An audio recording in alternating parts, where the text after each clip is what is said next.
আমার এক বন্ধুর কাহিনী বলেছিলাম একবার 19 সালে। আমি শিক্ষার জন্য শুধু টাচ দিচ্ছি। এত গরিবের ছেলে, মা আর বাবা দুইজন। মা মানুষের বাড়িতে এই যে ঝিয়ের কাজ করে, থালা বাসন ধুয়ে দেয়, আর বাবাটা কাজ করে রাস্তাঘাটে এই শ্রমিকের। পরীক্ষার ফিস দেবে মাস্টার্সে, টাকা নেই। বাবাকে বলছে 4,500 টাকা এখন লাগবে, যদি আজকের ভেতরে দিতে না পারো আমার 1 বছর শেষ। বিভিন্ন জায়গায় ভিক্ষার মতো করে করে যে একটু টাকা দেন, আমার ছেলেটার জীবনটা বাঁচান। ঝিয়ের কাজ করে যে কয়টা টাকা হয়, কয় টাকায় দেয়, ওই 1,500 2,000 টাকা পাওয়া যায় মাসে মাসে। সংসার খরচ আছে, এর বাবার আর কয় টাকায় উপায় হয়, সব মিলে মানুষের কাছে ভিক্ষা করে ধার করে করে বলে নিন 4,500 টাকা নিয়ে। পরীক্ষা দিয়ে ছেলেটার মেধা ভালো ছিল, মাস্টার্সের রেজাল্টও ভালো হয়েছে। পরবর্তীতে একটা চাকরিও পেয়েছে উন্নত, বিয়ে করেছে প্রেম করে। ধনী মানুষের মেয়ে, পরিচয়টা গোপন করে বিয়ে করেছিল, কারণ ওই পরিচয় দিলে তো ওই মেয়ে ওর সাথে বিয়ে করবে না।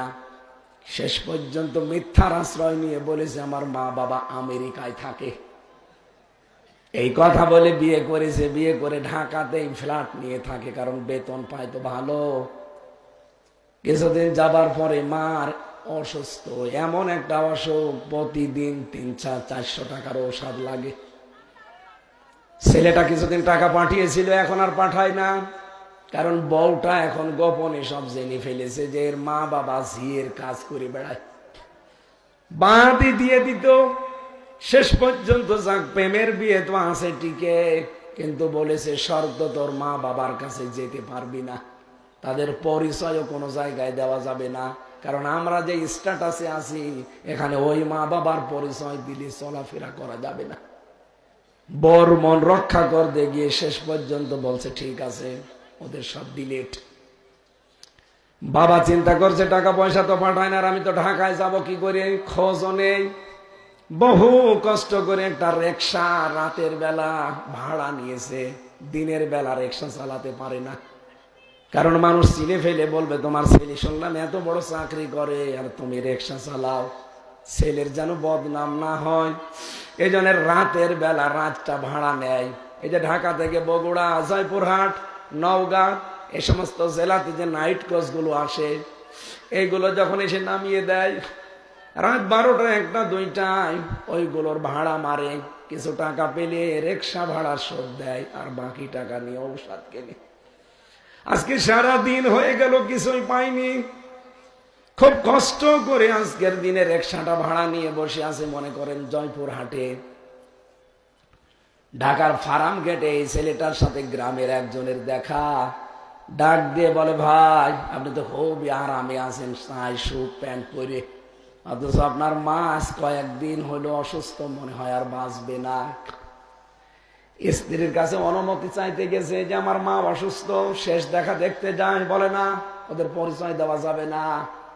ওর গেছে রাগ হয়ে, আচ্ছা আমার মাই যদি না বাঁচে তোরে আমি কি করব, তোরেও আমি আর রাখবো না। রাগ করে রাগারাগি করে চলে এসেছে ওর কথা না শুনে। নাইট কোচে এসে নেমেছে মনে করেন জয়পুরহাটে। রাত 2টা বাজে তখন। এই শীতের রাতে কুয়াশার ভেতরে বাস থেকে নেমেই দেখে একটা রিক্সা, টিম টিম করে আলো জ্বলছে। সন্তানটা বাস থেকে নামার পরেই মুরব্বী চেহারার দিকে তাকিয়ে চিনে ফেলেছে। চিন্তা করছে এখনো কয়েকজন বাস থেকে নামছে, সামনে যদি যাই আমার পরিচয় পেলে হয়তো আমার ছেলের সম্মান নষ্ট হবে। গামছা দিয়ে মুখটা পেঁচিয়ে নিয়েছে, শুধু চোখ দেখা যায়। যে কণ্ঠের স্বর উলট পালট করেছে, ডাক দিয়ে বলছে স্যার যাবেন আপনি? কোথায় যাবেন? বলছে পান্তাপাড়ায় যাব, কানু মিয়ার বাড়িতে। চলেন আপনাকে নিয়ে যাচ্ছি। ভাড়া মিটিয়ে নিয়ে যাচ্ছে। যেহেতু সারাদিনের প্রায় না খাওয়া শরীর, ওদিকে মাটা অসুস্থ হয়ে পড়ে আছে। এই কঠিন পরিস্থিতিতে যেতে যখন পারে না, পেছনে ধাক্কা দিয়ে বলে কেমন চালান, জোরে চালান। মুরব্বী মানুষ এমনিতেই প্যাটেল তো মারতে পারে না, রিকশার প্যাটেল যেভাবেই হোক আস্তে আস্তে যাচ্ছে, আবার ধাক্কা দিয়েছে। এই বয়সে রিকশা নিয়ে আসতে পারেন, চালাতে পারেন না। আপনার কি ছেলে নেই? দ্বিতীয় ধাক্কা দেওয়ার পরেও কিছু বলে নাই, 3 নাম্বার ধাক্কা চাই দিয়েছে। মুরব্বী গেছে হুবড়ি খেয়ে পড়ে,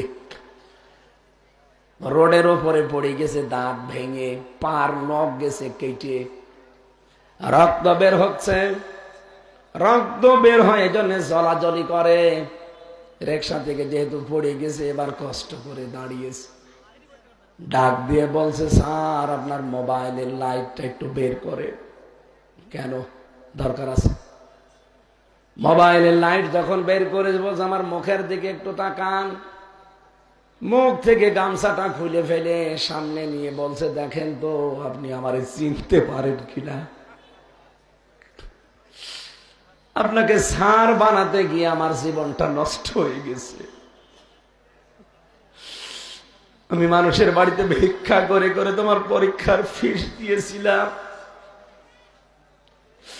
তোমার মা বাড়িতে ঝিয়ের কাজ করে থালা বাসন ধুয়ে ধুয়ে টাকাগুলো তোমার হাতে দিয়েছিল। তুমি আজকে শার্টটাই পরে আছো। তোমার স্যার বানাতে গিয়ে আমাদের 2 জনের জীবনই শেষ হয়ে গেছে। তুমি প্রথমবার ধাক্কা দিয়েছিলে যে এই বয়সে রিকশা চালান, আপনার ছেলে নেই, ছেলে তো আছে পেছনে বসা, করবো কি? তৃতীয়বার যখন ধাক্কা দিলে দেখেন আমার পড়ে গিয়ে দাঁত ভেঙে গেছে, আমার পায়ের আঙ্গুল কেটে রক্ত বের হচ্ছে। ও স্যার, আমার কথা বাদ দিলাম, আপনার মার অবস্থা কিন্তু একেবারে খারাপ। 7 দিন বিছানায় পড়ে আছে, নড়াচড়া নেই। আমি ঔষধগুলো বহু কষ্ট করে কিনে কিনে তারে দেই। দিনের বেলা রিকশা চালাতে পারি না তোমার সম্মানের ভয়ে। রাতের বেলা আমি রিকশাটা ভাড়া করেছি, নিয়ে বের হই, যেই কয় টাকা পাই ওইটা দিয়ে ঔষধ কিনতে চলে যাই। এই জন্য সারাদিন আমি প্রায় না খেয়ে আসি। ছেলেটা রিকশা থেকে লাফ দিয়ে নেমে বাবার পা জড়িয়ে বলছে, আব্বা আমারে মাফ করে দেন।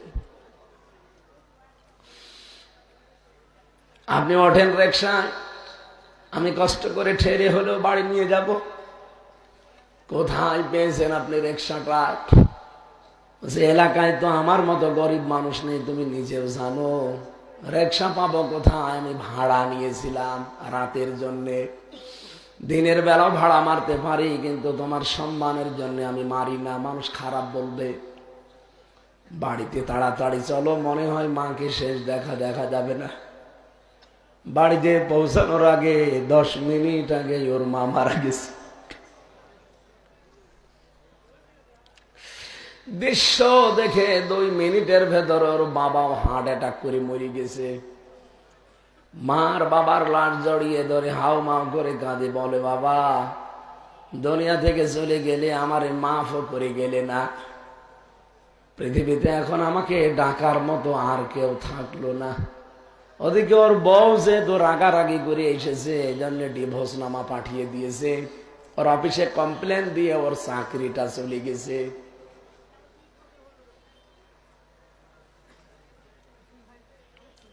রক্তের সম্পর্ক যদি ছিন্ন হয়ে যায়, আমার বন্ধুর মতো অবস্থা হবে আপনারও।